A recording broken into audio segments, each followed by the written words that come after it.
authoritarian or disciplinarian, if we raise our children that way, where it is the parent who says everything the children have to follow, then they have no room.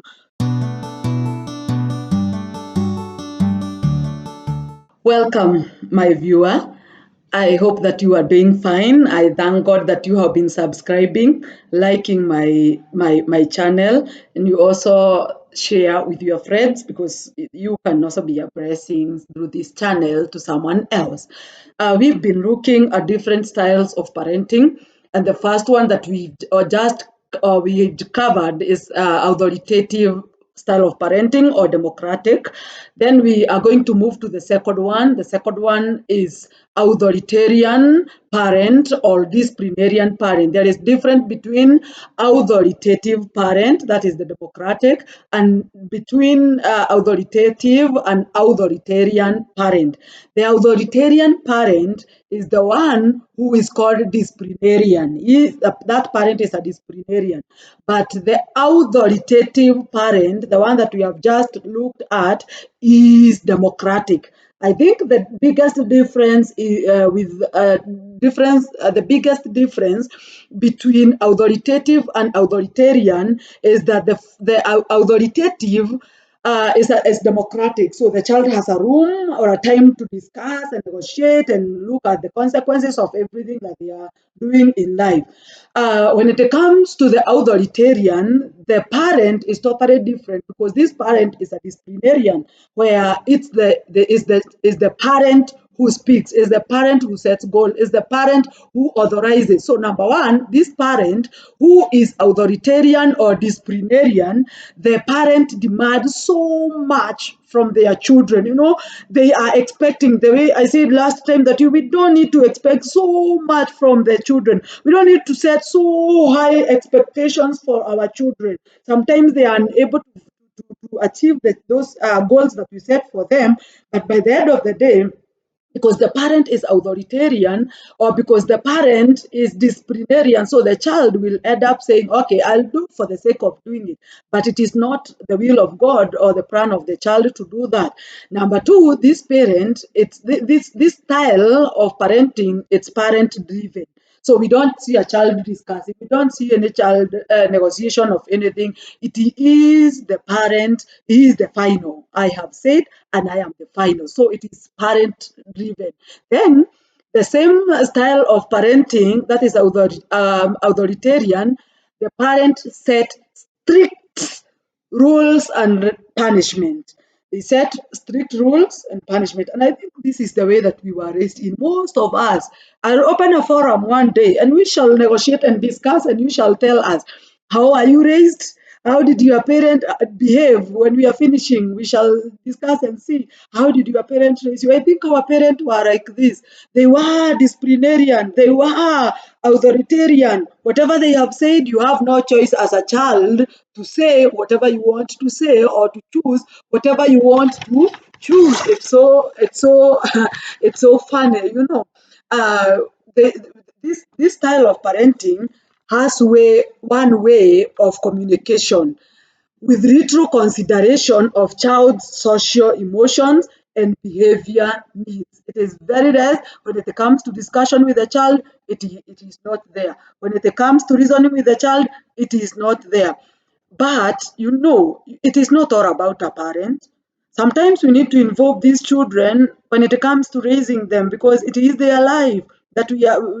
I said last time that we are made responsible, and we are made stewards. Yes, we are made stewards of God's creation. These children are God's creation. So our work is to take care of them.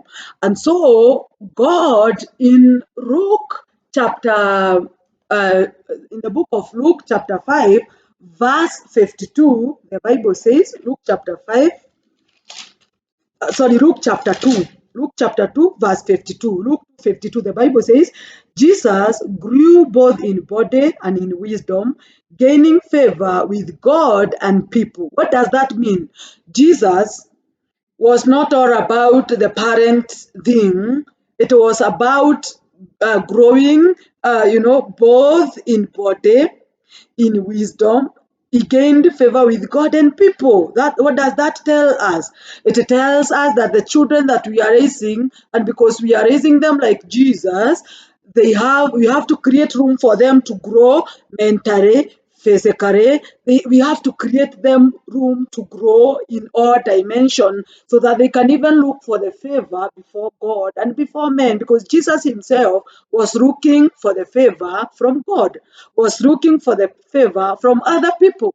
But if we raise our children in this style of authoritarian or disciplinarian, if we raise our children that way, where it is the parent who says everything the children have to follow, then they have no room to create their favor. They have no room to look for the favor as Jesus did.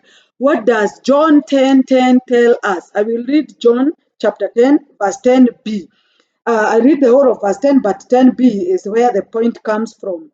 That is John chapter 10, verse 10. The Bible says, "The thief comes only in order to steal, kill, and destroy. I have come in order that you might have life, life in all its fullness." Some Bible says life in abundance. What does that tell us when it comes to raising our children, or when it comes to parenting? That Jesus wants us to grow in body, in mind, physically, mentally. He wants us to grow because he came. We have had just the work of the Satan, Amakazia. The thief is the Satan, or the devil, or the demon, who comes only for one reason: to steal, to kill, and to destroy. But Jesus himself came so that we may have life and have it in abundance. What does in abundance mean? Our children need to grow in abundance as Jesus' will is. They need to grow physically, spiritually, mentally, in all dimensions. And we are responsible to our children when it comes to helping them to grow in full or in abundance. These parents who are authoritative, they apply harsh or corporal punishment as a way of obtaining behavior control. Hey, we used to be caned. We used to be punished by our parents. They were very authoritative. Whatever they say, we will follow. What follows, if you don't follow, is corporal punishment. We used to receive corporal punishment, but we did not. Okay, the way we were raised is not how we shall raise our children. These children doesn't need corporal punishment. These children doesn't need corporal caning. No, they don't need that. They only need to sit down, talk with them, reason with them, ask guidance from God to help them on how you can raise them. How do the children behave? How do the children of the authoritative parent, or how do they behave when it comes to their discipline, or the behavior of those children who are raised by the authoritative parent? Number one, those children are very unhappy. They don't get up. Why should they be happy by the end of the day? They don't need see the reason of being happy. So you find a child is so sad, you find a child doesn't enjoy life, and you are like, why? But by the end of the day, is the style of raising the child. There's no room or the reason why the child should be happy. Number two, these children, they become less independent. They don't want to live. They fear going out and socialize with other people because they don't know by the end of the day what will mommy say, what will daddy say, what will their parents say. So they fear to socialize with others. So these children, you find them, they are less independent. They struggle a lot to start their life. They struggle a lot to handle the challenges of life. Number three, these children, they appear insecure because they don't know what you will say as a parent. They don't know what punishment you shall give them. They don't know what you will say. They don't have even a room of correcting themselves because they don't know what you will say, what you will do. So I think these children are very insecure. Then number four, these children, they possess low self-esteem. They have very low self-esteem because by the end of the day, they don't have room to express themselves. They don't have room to change whatever they did wrong. They are challenges that they go through, and these challenges makes them to have low self-esteem, you know. And today, as we wind up, we say that these children, they have tempers, you know, they have tempers that they cannot control because they are looking for the way to fight. Thank you. As you have listened to these styles of parenting, I hope that I am guiding you, I am helping you, and by God's help, we shall raise our children according to God's will. The next style we shall look at, keep following up, keep subscribing, keep sharing, keep liking my page. Reverend Tabe, God bless you. I love you all. Thank you so much.